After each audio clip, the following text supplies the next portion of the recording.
is obviously very unique. Most of the pandemics in the past have been with respect to air transmission of the virus. But this virus is, besides the air transmission, is spreading through touch. And that is something that we have never factored in our workplace designs earlier.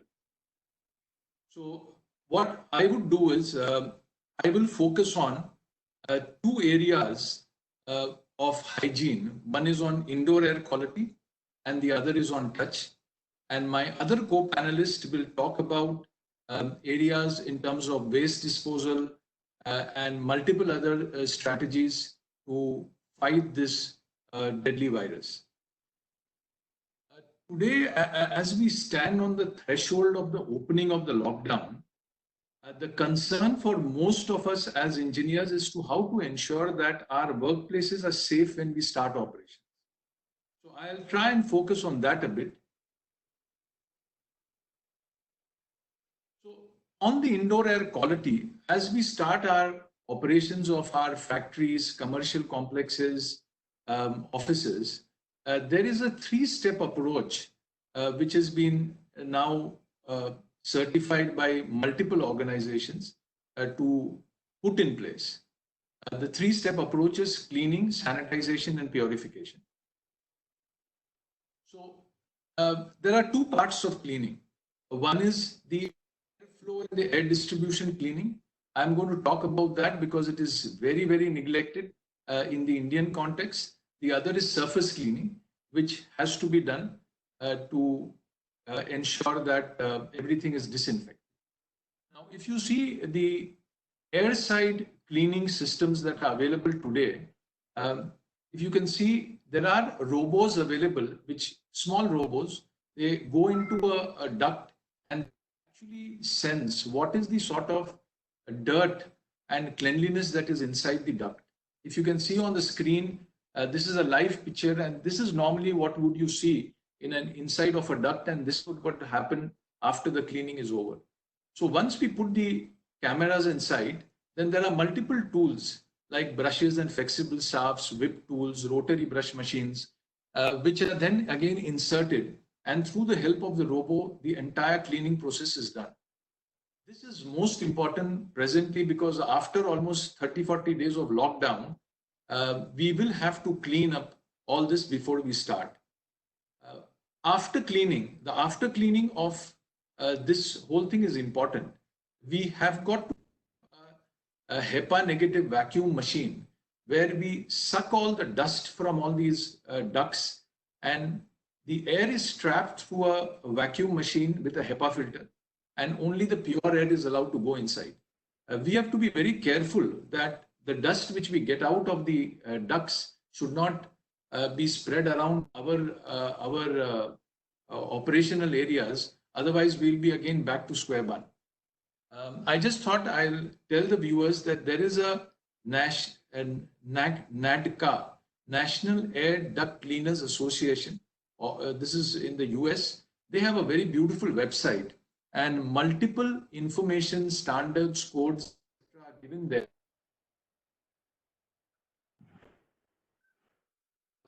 How expensive is this entire cleaning process? It is not too expensive, and for a duct cleaning, the charges are in the region of around 5 to 6 rupees per square feet area of the duct.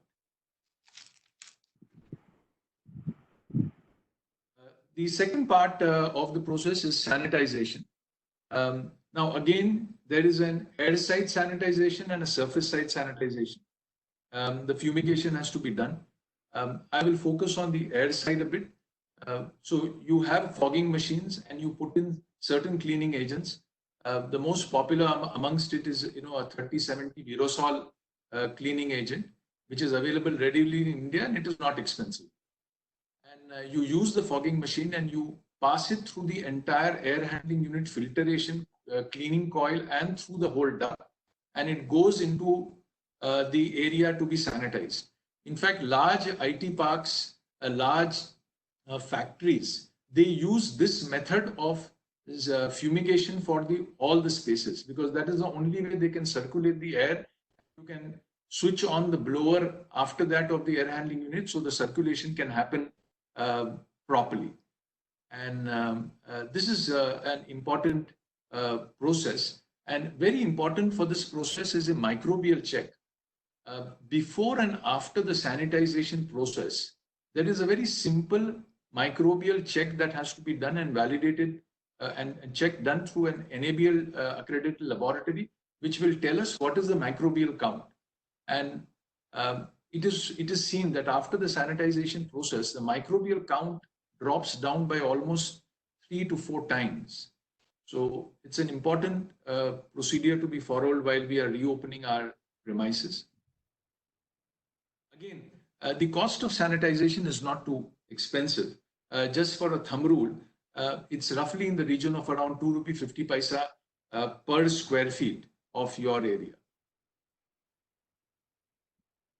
The last of the purification, last in this exercise of hygiene is purification. Again, for indoor air quality, I'll focus my dialogue on. This is a little complicated and a measured exercise, as there are very, very good options available in this area. So there are 3 options that I have focused on to explain here for this session. Filtration, HEPA, UV cell emitters, and biopolar ionization. Now, a few of our customers have got back to us and told us that please see the feasibility of using HEPA filters for our premises. Now, HEPA filters is a very standard and standard time-tested filtration method which has been used in the pharma and the operation theaters for many, many years. But it has its pros and cons. So if you have a premise which already has a pre-filter and a main filter, and the main filter could be a MERV 30, then it is feasible for us to replace the main filter MERV 13 to a HEPA filter. HEPA filter is MERV 17 filter. So it is easy to replace, provided the fan has the necessary power to suck the air through the filtration. The filter creates a reasonable amount of pressure drop, and the power consumption of the fan increases with this method of purification. So there are pros and cons on HEPA filter. A lot of people swear on HEPA filters, but a lot of people have their problems of maintenance, yearly replacement, cleanliness, power consumption, etc. There are all these issues are the things to be weighed upon. The second part of the purification process, second option is a UV cell emitter. Now, again, this is an old option. UV cells or UV light, we know that kills bacteria and kills the germs. And it's a very time-tested, again, a system to do that. If you see the picture here on the air handling unit, these are the small tube lights which have been, and they will eliminate the dust, the viruses, etc. Here again, there are pros and cons. UV cell emitters, we have to be very careful. It should not come in direct contact with the person who is operating. It's very harmful. And we need to keep proper checks and control systems that whoever is accessing the area where the UV cell emitters are, the cells close down as soon as a person goes near.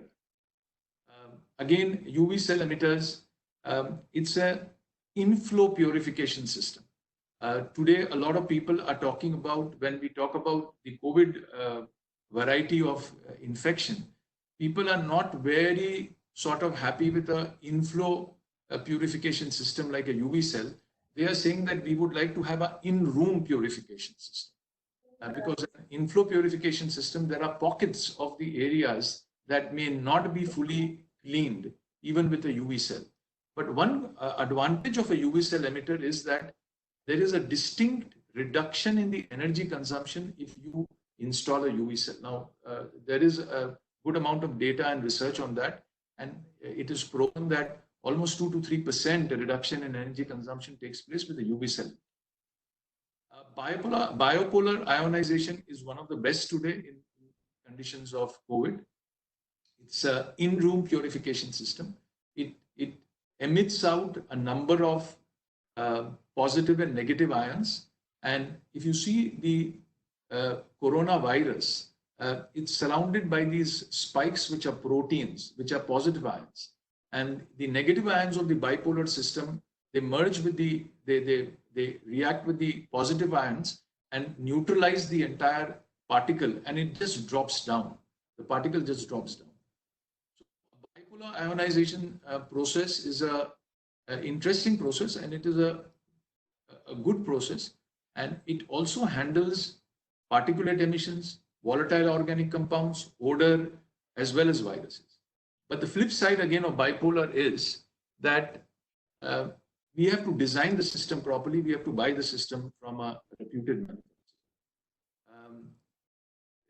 There is a chance that the bipolar ionization can lead to creation of ozone, which is not good for all of us. Ozone beyond a particular level is bad for us. So all these purification methods have got its own pros and cons, and one has got to look at the feasibility of installing this based on the applications and the usage. The other part which has really created a problem in the COVID situation is the touch part. My other co-panelists, they are talking about how they are mapping the flow and the movement of people in their premises, how they are ensuring that the entire working or entire way of managing the workflow is such that there is very little touch and therefore very little chances of the virus spreading. Many challenges are there, which they will cover in their presentation.